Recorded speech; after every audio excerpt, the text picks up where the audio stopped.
Good morning, students. Today we will study in computer lesson 3 looping statement. इसमें हम looping statement का next part read करेंगे for next loop. Okay?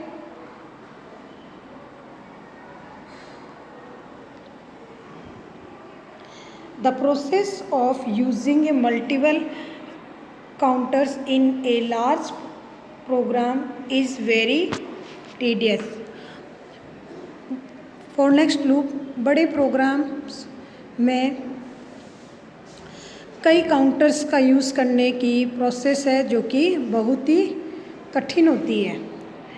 The process of repeating A program segment in a loop can be simplified and controlled by using a for next statement. किसी भी program segment को loop में repeat के process को for next statement का use करके simple और control किया जा सकता है. This also reduce the length of a program. ये एक प्रोग्राम की लेंथ को रिड्यूस मतलब कम करता है. ओके, जब भी हम किसी भी लूपिंग स्टेटमेंट का यूज़ करते हैं तो ये उसके अंदर उसकी लेंथ को कम करता है, क्योंकि ये क्या करता है, बार बार जो रिपीट होते हैं उस प्रोसेस को कम कर देते हैं. ओके, फिर नेक्स्ट है syntax line number for control variable initial value to define a value final value. Okay, next है स्टेटमेंट, जो भी आपको स्टेटमेंट देना वो इसमें देंगे. नेक्स्ट है कंट्रोल वेरिएबल. अब इसके अंदर program to find the sum of 20 numbers, 20 numbers का सम करने का ये प्रोग्राम आपको दिया गया है, जिसमें देखिए फर्स्ट है कि REM calculate the sum of the 20 numbers. क्या करेगा, 20 नंबर्स का सम करने का ये प्रोग्राम है. तो सम जीरो से हम देंगे नंबर 4 ये है आपका लूपिंग. फॉर लूप में हम देंगे 1 to 0, यानी कि 1 से लेकर 0 तक के सभी नंबर्स का क्या करेगा, इनपुट कर देगा, वो ऐड कर देगा, सम कर देगा. फिर है इनपुट n से नंबर स्टार्ट होगा. Sum is equal to sum plus n, यानी कि ये हर एक n नंबर, एक जो नंबर है उसके अंदर हर बार उस अगले नेक्स्ट नंबर को वो क्या करता जाएगा, सम करता जाएगा. उसके बाद हम नेक्स्ट करेंगे प्रिंट सम. जब हम प्रिंट सम करते हैं तो वो क्या करेगा, उस सारे 0 से 20 नंबर तक के प्रिंट को नंबर को प्रिंट कर देगा. ओके, अब आप अगर कोई इसको इस तरीके से भी समझ सकते हैं कि आपको कैसे कैसे कौन सी प्रोसेसिंग करनी है. ओके, नेक्स्ट हम रीड करेंगे for next statement. For next statement क्या होता है, फॉर लूप और लूप और स्टेटमेंट में क्या डिफरेंस होता है वो भी हमें इससे पता चल जाएगा. Okay, the following steps to are involve in execute for next statement. इन स्टेप्स का यूज़ करके हम फॉर नेक्स्ट स्टेटमेंट को कैसे स्टेटमेंट का से कैसे एग्जीक्यूट कर सकते हैं किसी भी प्रोग्राम को, तो उसके लिए हम रीड करेंगे. First step, the control variable I is assigned an initial value O and a final value N. Control variable को इंटेल वैल्यू 0 और फाइनल वैल्यू को N अलाइन किया गया. ओके, नेक्स्ट है द डिफरेंस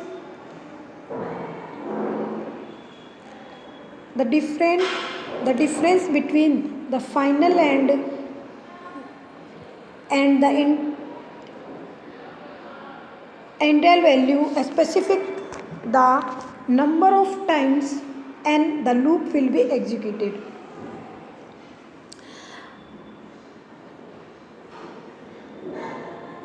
लास्ट और first value के बीच का जो डिफरेंस नंबर को स्पेसिफाई करता है वो क्या होता है, लूप को एग्जीक्यूट किया जाएगा. ओके, सेकंड स्टेप है the set of statement between the for next statement is executed. Four next statement के बीच में स्टेटमेंट का सेट एग्जीक्यूट किया जाता है। ओके, नेक्स्ट है third point, the next statement increments the value of the control variable by 1 and shift the program control back to the for statement.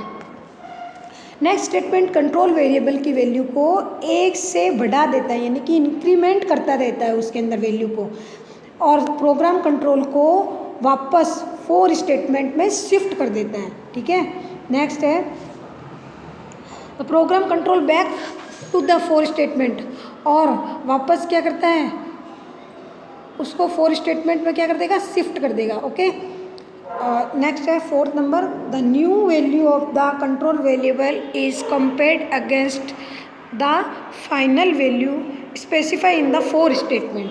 New control variable की value की तुलना में for statement में specific last value specified last value से होता है, it is still less than the whole process is repeated. और फिर यदि यह भी कम है तो होल प्रोसेस को वो क्या करता है, रिपीट करता है, यानी कि दोहराता रहता है। ओके, नेक्स्ट है step 5, if the value of control variable axis the final value, यदि कंट्रोल वेरिएबल की वैल्यू फाइनल वैल्यू से अधिक है, the statement after the next statement is executed, तो स्टेटमेंट नेक्स्ट स्टेटमेंट के बाद एग्जीक्यूट किया जाएगा। ओके, नेक्स्ट है इसमें आपको प्रोग्राम दिया गया है, program to display your name and address 5 times on the screen. आप अगर अपने नाम को और अपने एड्रेस को 5 टाइम्स अगर स्क्रीन पर डिस्प्ले करना चाहते हैं, जैसे कि इस तरह आपको दिखाया गया है, तो उसके लिए हम इस तरीके से प्रोग्राम लिख, फर्स्ट देखिए आप CLS print your name and address, ये क्या कह रहा है, अगर आप अपने नाम और एड्रेस को प्रिंट करना चाहते हो, इनपुट में हम देंगे एंटर योर नेम, एन मतलब नेम, और ये साथ में इसका ये साइन लगेगा। नेक्स्ट है इनपुट योर एड्रेस, और फिर हम देंगे अपना एड्रेस। फॉर एक्स, 4 है आपका यहाँ पे लूपिंग स्टेटमेंट। ओके, एक्स में आपको वैल्यू देनी है, जैसे कि आपको 5 टाइम प्रिंट्स करना है तो 1 to 5, ये क्या करेगा, इसको 1 to 5 बार इसको प्रिंट करेगा।